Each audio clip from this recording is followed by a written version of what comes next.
Welcome back to Season 6 of the Dramatists Guild presents Talkback, sponsored by the Dramatists Guild Foundation. This season's theme has been reinvention, which has included reinventing our relationship with financial literacy as writers.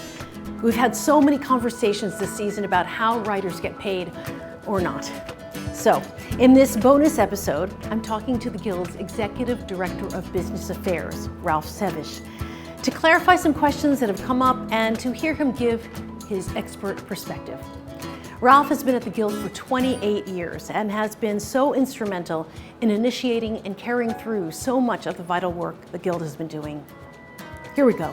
Thank you so much for joining us for episode 7, the wrap-up where we're going to ask you all the questions that came up in episodes 1 through 6.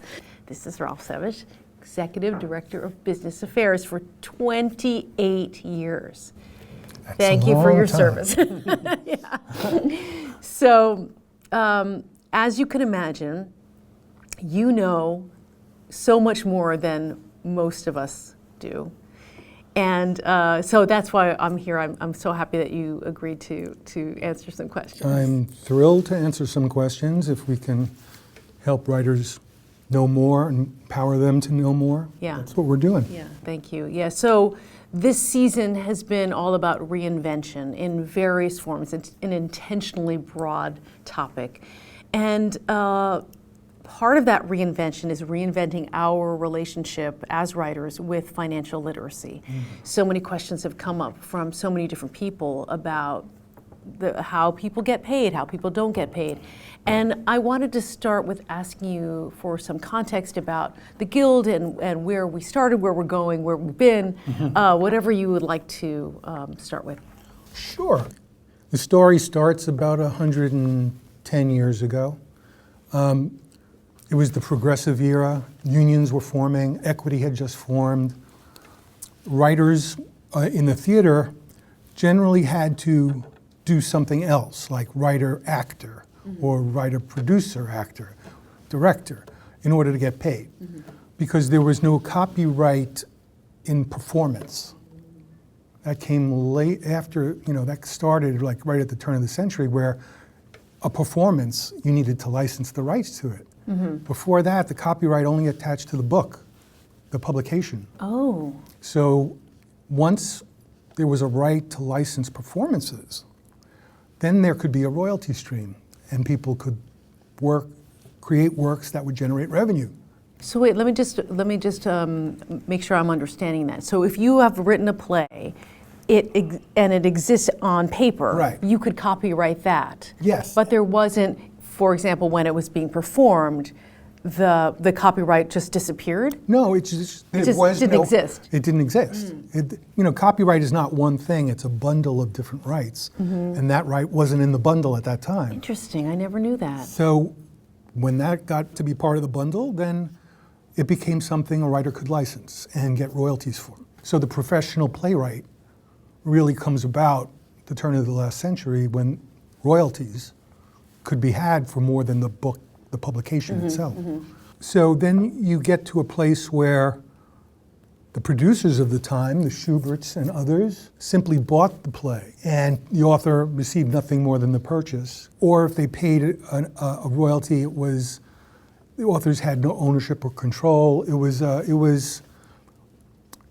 wasn't a good situation for playwrights at that time. Even with the royalty stream, the producing community was not that interested in allowing writers to make a living from the work.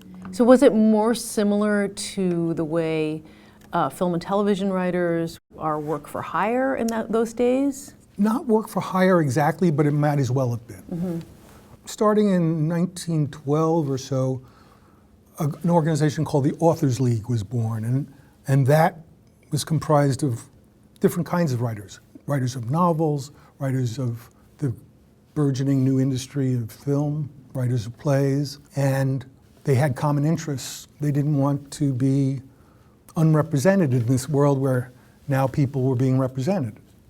And it took them about 14 years to get to the place where they had a contract that they could put in front of producers and say, this is the way we're going to do business from now on.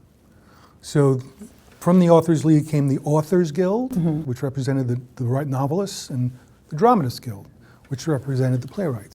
So you get people like Eugene O'Neill and others at the early 20s negotiating, trying to get to a place where there's a contract that's enforceable. Initially, the producers said, we're not interested in your contract. And the authors said, well, we're not licensing you our plays. And producers went across the pond to try and get British writers to get their plays. And so they went to people like Noel Coward and George Bernard Shaw. And Shaw famously said, I'd love to license you my play, dear boy, but it has to be on a Dramatists Guild contract.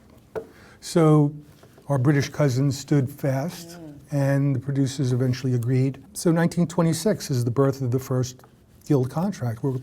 Next year is the 100th anniversary of that. From that point forward, every 5 years or so, the Guild and the Broadway League, the Schuberts, would sit down and revise the contract, tweak it based on new circumstances, new developments.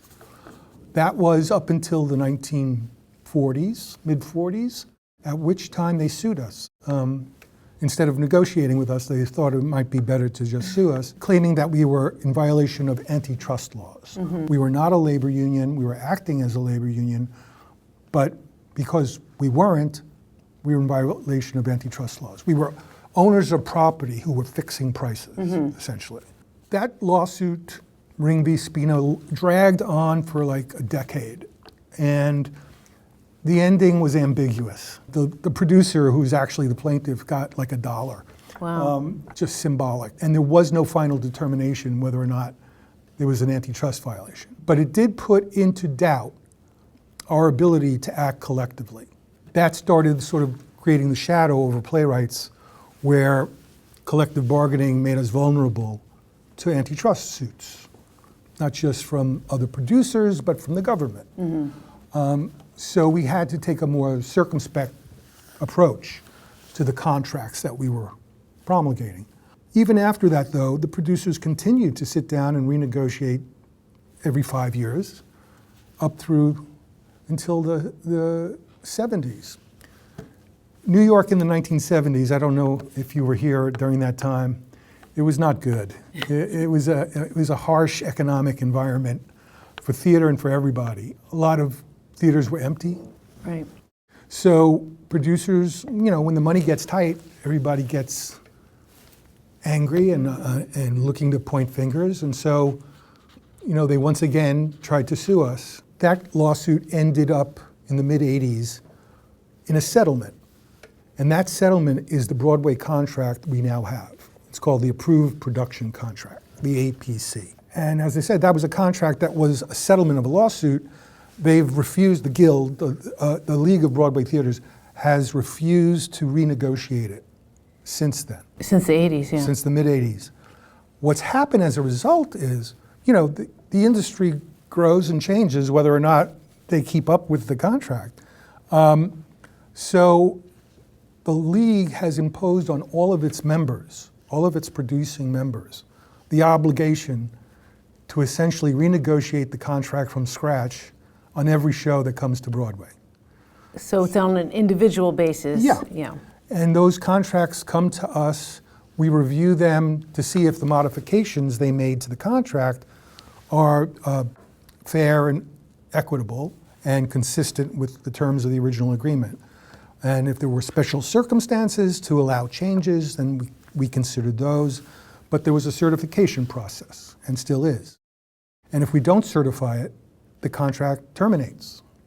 Now, the writer is free to keep the contract in effect, but then they have to leave the Guild. So the obligation is on our members, not on the producers. So that's why we have much less exposure to antitrust claims, because it's an individual choice.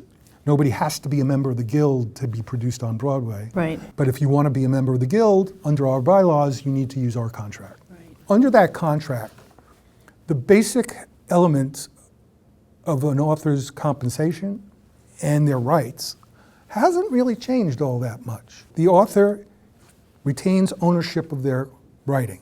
Nobody can change it without their approval. They have approval over the casting and designers and director, and they retain certain production rights, film rights, foreign licensing, stock and amateur, publishing.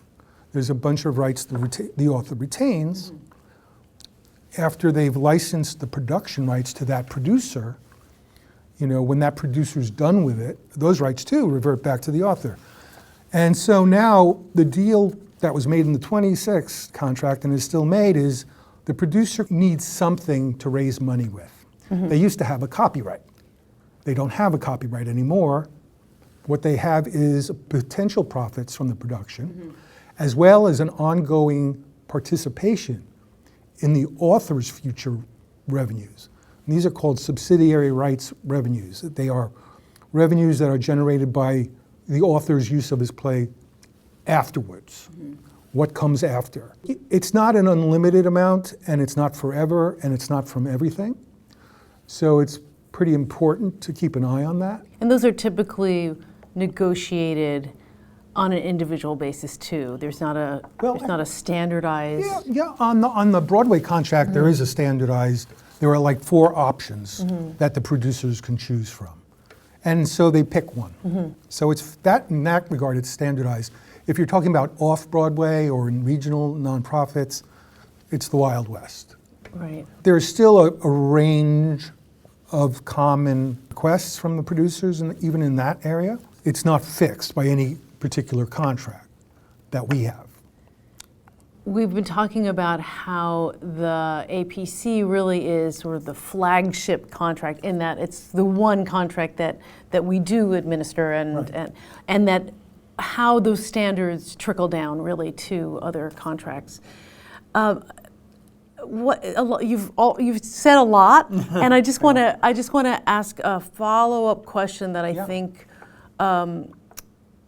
comes from all of this information about why people ask this of us all the time, why we're not a union. And of course the word guild can be misleading because there's the Writers Guild and there's the Screen Actors Guild, and so other guilds are unions. Yeah. But I wonder if you could speak more about that. And I know it has to do with collective bargaining and antitrust laws and all of that, but you probably can say it much better than I can. Well, it goes back to that first lawsuit. Up until that time, we were acting as if we were a union. We didn't know we weren't. One of the things that case said was writers are not employees. They are not labor. They are owners of property who are licensing their property, like a landlord, or like any other business.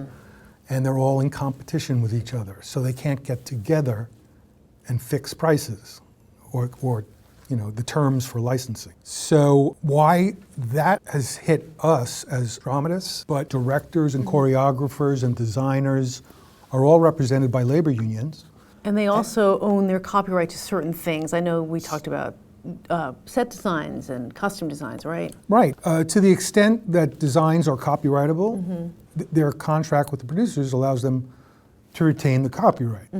Similarly with the union for the directors and choreographers, choreography in the Copyright Act is specifically defined as copyrightable. Direction is not. So the choreographer, again, retains their ownership. How come they can do that and we can't? Bad case law. Bad case law. There was a case later in the 70s, I think it was USA, it was the scenic designers, or it actually referenced the directors. Unlike writers, directors can be seen as employees for the purpose of labor law. So there was this notion that writers go off to their garret and so romantic. Yeah, and they create this work, and they hand it down from on high, and then it is performed by a bunch of people over there to say every word that was written, and then they send checks. That was the court's understanding of how dramatists work. It wasn't true then. It is so much less true now. But we've been living under the shadow of that case and the ambiguity that case created about who we are and what we can be. So if we start acting collectively, collective bargaining, or setting prices, we run the risk of another lawsuit whereas those other skills have been allowed to unionize. Yeah, it's also confusing because there are minimums for Everybody else. Yeah, and we do have minimums in the APC, but they're also, Brandon was talking about how, there's reduced minimum, which is actually not even a thing. Right. Well, it's oxymoronic. Yeah. It's very moronic, but it's also oxymoronic. When producers ask you to waive your minimums, it undermines the very notion of what's a minimum. Right. If you can waive it, it's not a minimum. That is very confusing. Wow, we could probably do a whole season on all of that. Yeah. So the contract provides for compensation to the author that includes money up front. Not as much money up front as a screenwriter would get. Screenwriters get a fee. Right. And it's a significant fee. Right. Because they know they're not going to get anything more. Yeah. Because Hollywood has defined net profits out of existence. And they don't get what we call something on the back end. Right. Right. They're supposed to get something on the back end, but it's not real. Where in the theater, very rarely is a show actually profitable, but when it is, they pay royalties on it. So writers get paid when a show runs. They get a little bit of money up front as an option. The producer gets an exclusive right to try and produce the material for a period of time. It could be a year, it could be 2 years, it could be 3 years, it could be periods that are extended for additional payments. More time for more money. And then if the show does raise the money to get produced and it goes into rehearsals, then an additional pile of money gets paid, which is called the advance. The option is an advance too. The advance is an advance. What are the advances against? They're advances against the royalties they'll pay you later. So the producer's going to get all that money back out of your royalties. So they're not paying you really anything until the show, they're taking the risk that the show may not run, so you'll at least have something to show for your years and years of work. If you actually amortized out what a writer gets, let's use the APC. If you are one of the 3 writers on a musical, you wrote the book. Well, first of all, you took all the blame for if the show fails. Yes, I know that as a librettist, yes. So that's the first thing. And you don't have any music publishing rights. Right. So you're pretty much screwed from the outset. Crazy. But let's look at the compensation to the librettist. You've got 1/3 of the option, which is $18,000, which is a number that was negotiated in 1985. Typically, we see more than that now, but I still see deals that have $18,000. So that the librettist gets $6,000, 1/3 of that, right? Then the show gets into production and they capitalize and they start rehearsals. So the authors will receive another $60,000. The librettist gets 1/3 of that, $20,000. So now, by opening night, the librettist, who may have written this, spent 5 years getting the show to this point without anybody paying them anything, has earned $26,000. Right. If you amortize that over the years, they'd have done much better flipping burgers at McDonald's. So the author makes their money when the show runs. Used to be, you got a percentage of the box office receipts. It's very easy to figure out. You made $100,000 at the box office, authors get 5% of it, $5,000. Now, they've created other sort of mechanisms to reduce the amount of money that not just the author gets, but everybody who gets royalties on a show, the director, the designers, sometimes actors, sometimes, developmental theaters, underlying rights owners, and the producers themselves are in the royalty pool. So they all get squished when the producer says they're going to pay not on gross box office receipts, but on weekly net operating profits. And then whenever you go from the gross to the net, it's not good. Because, as James Goldman said, there is no net. That's true in Hollywood, but In theater, there can still be a weekly profit. You know, how much does the show cost to run? Let's say it costs $1 million. The show makes $1.5 million that week. That's $500,000 of profit. Right. So the royalty participants will get in probably 35 to 40% of that. And the investors get the other, 60 to 65% of that. Then when the show recoups all of the expenses, the royalty holders get a little bit more, a little bump. If there were still weekly profits, it's theoretically possible for you to do better in a royalty pool. For example, if the author is getting 15% of the weekly net operating profits versus 5% on gross. If the show's really, really profitable, they could actually make more with the 15% than they would with the 5%. So there was a trade-off. There was an acceptance that, okay, producers, we'll allow you to protect yourself on the downside because you're going to compensate us more on the upside. What did they do? They capped the amount you could make in the pool. So it's not much more than you can make on gross. So now there's only downside. So that's the first thing they did, after they moved from gross to net. The thing about being on net is the producer decides what the expenses are. You're now on their books. Right. You're subject to their bookkeeping. Guess what? There are no generally accepted accounting principles that are applied to the theater industry. General management offices do whatever they want. They take whatever expenses they want. There's something called the cash office charge. It's a weekly operating expense. What is it? It's a piece of money that comes in, goes to the producer to pay their overhead, their office expenses.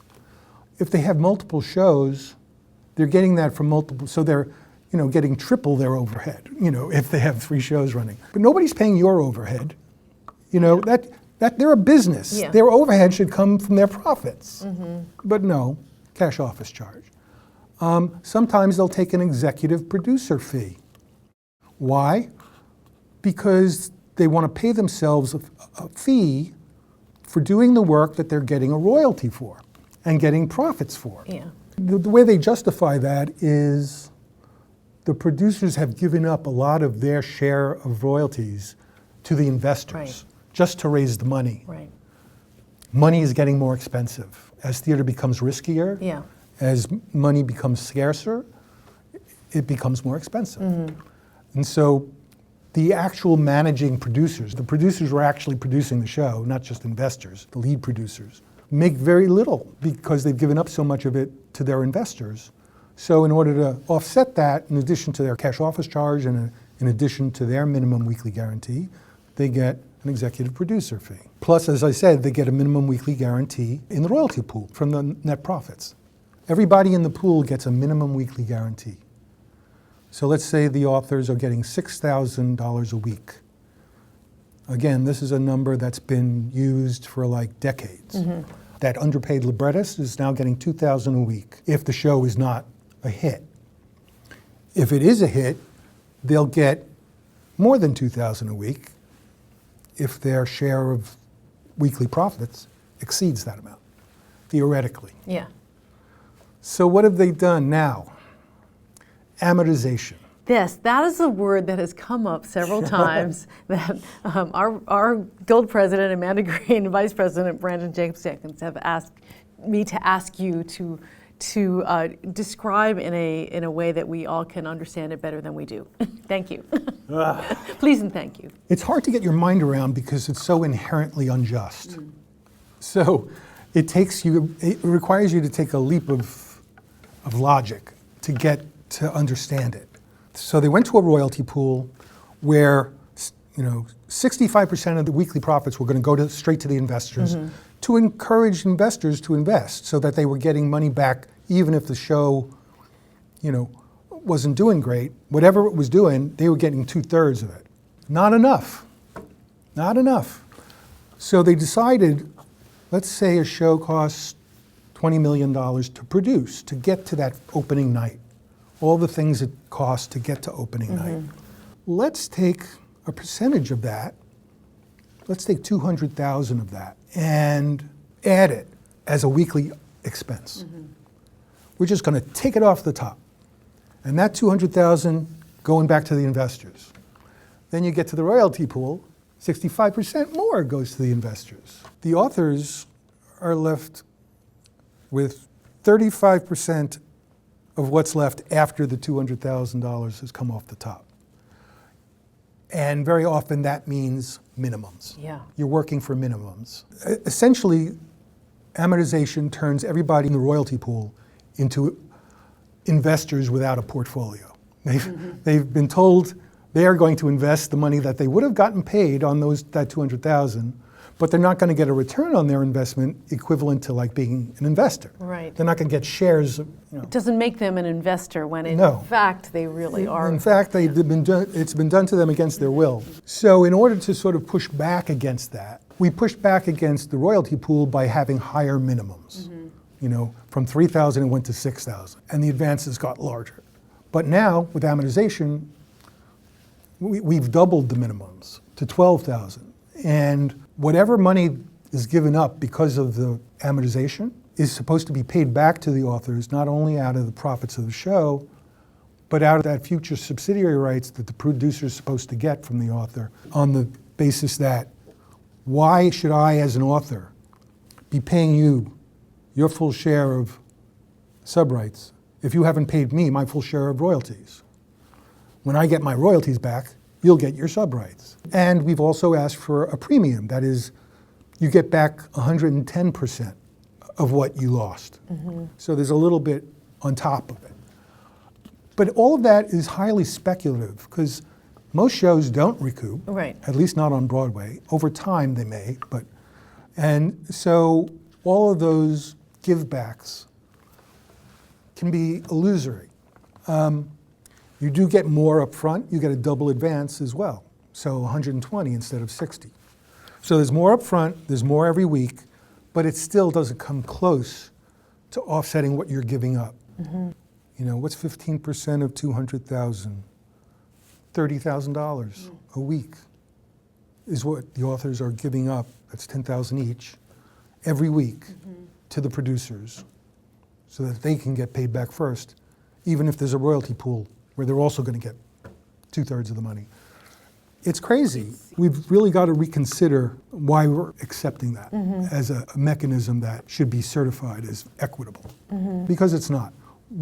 The worst part is, after, let's say everybody's working on minimums for 2 years, if the show isn't making a lot of profit every week, the producer will come to the royalty pool participants, like the authors and the director and ask them to waive their minimums. Right.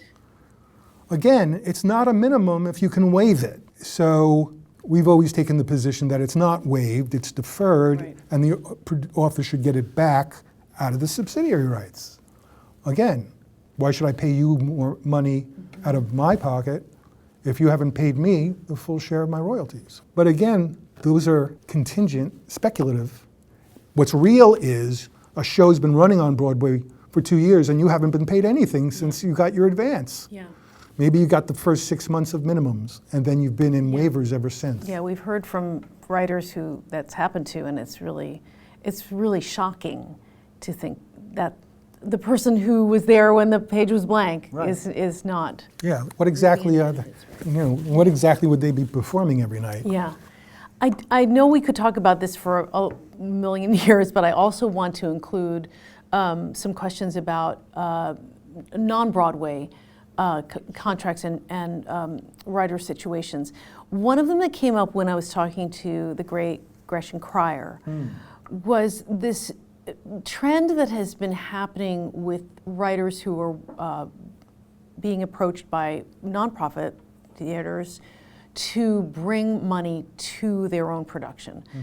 We've heard about people being asked to raise $100,000 to pay for the sound equipment, to pay for the set, to pay for whatever. And the question came up, and I believe I know the answer, but I'd rather hear you explain it.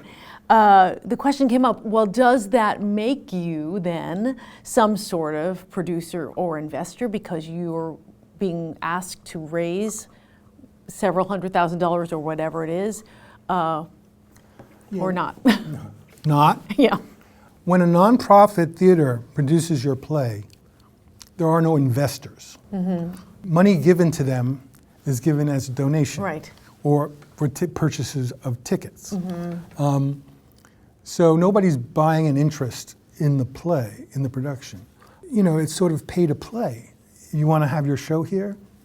Find me the money to produce it. Yeah. They're abdicating their responsibility as producers to do what a producer does, which is raise the money to put the show on. Sometimes, and this happens more often now, you will have licensed your rights to a commercial producer. And the commercial producer, you know, used to go to Boston or Detroit out of town to work on the show before you exposed it to New York critics and New York audiences. And so that out of town period is a period of development, but it was done on the producer's dime. Right. It's built into the production budget. The losses, you often have losses because it's an unknown show, out of town, you know, maybe it's gotten mixed reviews in that place. So you can end up losing a few $1 million just in the pre-Broadway tryout. So what they've decided to do instead is they find a nonprofit theater. The commercial producer will find a nonprofit theater that's willing to produce the play if the producer invests in what's called enhancement money. That's money that's donated to the theater to enhance the production, to make it a production that they can then move to Broadway or to a commercial run. The idea being the theater has a built-in subscription audience, so there'll be people in the seats. Out-of-town critics are less vicious. You can see the show on its feet in front of a live audience, you know, not made up of friends and family. You can see which elements are transferable and which you'll have to redesign. You know, there's a lot you can learn as a producer and as the writer from an out-of-town nonprofit production. Problem is, nonprofits are now expecting that money. Instead of budgeting for the production, they're budgeting for the production plus enhancement money. And also the producers, both the theater and the commercial producer, want a percentage of sub-rights just for the initial nonprofit run. Now the nonprofit run could be like 3 weeks. It could be 21, 28 performances. It could be a $60 ticket. It could be in a 120-seat theater. You know, and sometimes you're just doing it for a flat fee. Major Lord theaters will pay a flat fee for the subscription run of the production, 6 weeks, 7 weeks, whatever it is. And then if they extend, because it gets good reviews, it's selling well, then they'll start paying royalties on top of that. But mostly it's, you know, it could be a flat fee, and if it is a percentage of royalties, it's a pretty small percentage. It's not the kind of percentage you would get in a big commercial run, and yet you're still giving up a share of your future revenue. The idea of subsidiary rights with a nonprofit theater is a particularly galling one. Now, we gave this up in the 60s, so I had nothing to do with it. I want that to be clear. But nonprofit theaters are tax-free organizations. They get donations as a 501c3 nonprofit organization. They can take donations and give the donors a tax write-off. They, as an entity, don't pay taxes on that revenue. We, as a society, are already underwriting this theater through our taxes that they're not paying. And why are they allowed to do this? Because they have a nonprofit purpose, which is a charitable purpose, which is generally to advance the arts and to support the community, which includes the writers. So when they turn around and then tax the writers, who they've been given a tax exemption to support, it really brings into question why they should be getting tax-deductible status. The fact is, it's a relatively small amount to the theater. Usually it's like 5% for 5 years. In New York, it may be 10% for 10 years. But whatever it is, I've sat with executive directors of nonprofit theaters, and we showed them their own numbers and said, what's the percentage of your annual revenue comes from these sub-rights? Comes from writers giving you sub-rights? A few percent. Basically, it's the money they use to pay for office supplies. It's paperclip money, as I call it. So why? But what is it to the author? Right. That same amount of money is rent money. Yeah. It's grocery money. It's money that sustains a writer so they can keep writing. Does it make any sense at all that these theaters are reaching into writers' pockets to do what they're supposed to be doing anyway and have been given tax-exempt status to do? In my view, no. But that ship has apparently sailed. So the Guild has, over the years, talked certain theaters into capping that, some of the theaters were taking 40%. Oh dear. Oh dear. And as if they were commercial producers, without taking the risk of the commercial producers, without having to raise the money of commercials. Commercial producer is raising money from scratch. Right. To create, every production is its own company, right? And it's totally speculative. A nonprofit theater has a subscriber base. They have government, corporate, and private sources of funding, in addition to the ticket sales. I'm not saying running a nonprofit is an easy business. It's really not, and it's been made a lot harder by the current regime in power. Yeah. But if they can't afford to do the thing that is their mission, financing it on the back of writers should not be the way they go about it. Seems really not right. Yeah. So you have painted a very dire picture for us, but I do also know how passionate you are about advocating for writers, obviously, and as is the leadership of the Guild. And because we do need to wrap up soon, I do want to ask you, and I've been asking everyone this question at the end of our interview, what gives you hope? I'm going to amend that for you to say, what do you feel that the Guild can do to change this culture? It's obviously a very long journey here and beyond, but what do you feel like we can do in the near future to start changing this culture? Well, first of all, in terms of hope, I always say, hope is not a strategy.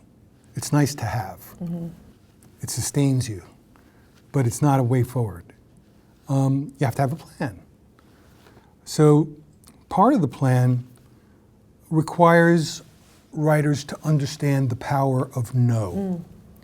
The power of no is a very powerful thing, but only if you're willing to use it. So we spend most of our energy trying to empower and educate our members about what their rights are, and what they should be asking for, and what they should be saying no to. Too often, writers are so grateful that anybody's willing to read their play, much less produce it, that they will, give away the baby with the bathwater, or whatever that metaphor is, to get the play done. Right. And even like when you've been asked to waive royalties, you could say no, the show could close, and then everybody gets put out of work. You don't want to be the person who puts everybody out of work. But if you're not making, if you've been put out of work because the producer's not paying you, then what good is it to you? It's fine to be a nice person, but you are not their employers. You are not the person guaranteeing their employment. Everybody else on the show is represented by collective bargain contracts. The designers, the director, the choreographer, the people who dress the actors in the back, the actors, of course, and the front of house, box office people, the ushers, the people who mop up the stage. Everybody is getting a paycheck and have always gotten the paycheck. And you've never gotten the paycheck. You've gotten a royalty check occasionally. Right. But if you're not even getting that, it's not your responsibility to fund the producer's production. And if it closes, it closes. But you know what? Sometimes when you say no, they just don't do it. They keep the show running because, as I said before, they're getting fees in other ways that are not from the royalty pool. So the producer can stay afloat, at least, while the show limps along. And maybe the show catches on, and maybe it, word of mouth builds, and maybe something happens that suddenly there's an audience interest in the show. And it's happened. It does happen. It's not impossible. So, the notion of not saying no because you're afraid people won't like you, you have to be willing to say no. A contract that makes demands of you that would not only harm you, but everybody else who writes theater. Right. If you're willing to lower the bar for everyone, that hurts you as well, because now the bar's been lowered for you too. Before the vacuum cleaners upstairs cut our interview short, Ralph told me he was about to talk about ways the Guild can help change the culture of writers not getting paid. For example, encouraging writers to say no to unfair practices, continuing to find pathways for the Guild to collectively bargain, providing a space for writers to talk to each other about their financial concerns, and going public, talking to media and funders, making exploitation of writers an unpopular business practice rather than a default mechanism that producers may employ at their own discretion and without cost to themselves. So, the Guild's fight for writers' rights is ongoing and arduous. Nevertheless, we persist. And that's a wrap on Season 6. This podcast is supported by the Dramatists Guild Foundation, a nonprofit organization that fosters playwrights, composers, lyricists, and librettists at all stages of their careers. DGF supports these writers with financial grants, free space to create new works, and career resources and programs. If you are a dramatist seeking support or are a lover of theater who wants to support the future of storytelling, visit dgf.org or follow @DGFound to learn more. Talkback is executive produced by me, Christine Toy Johnson, and recorded and edited by Bruce Johnson. Our music is by Andrea Daly. We're distributed by the Broadway Podcast Network. See you next season. As always, to be continued.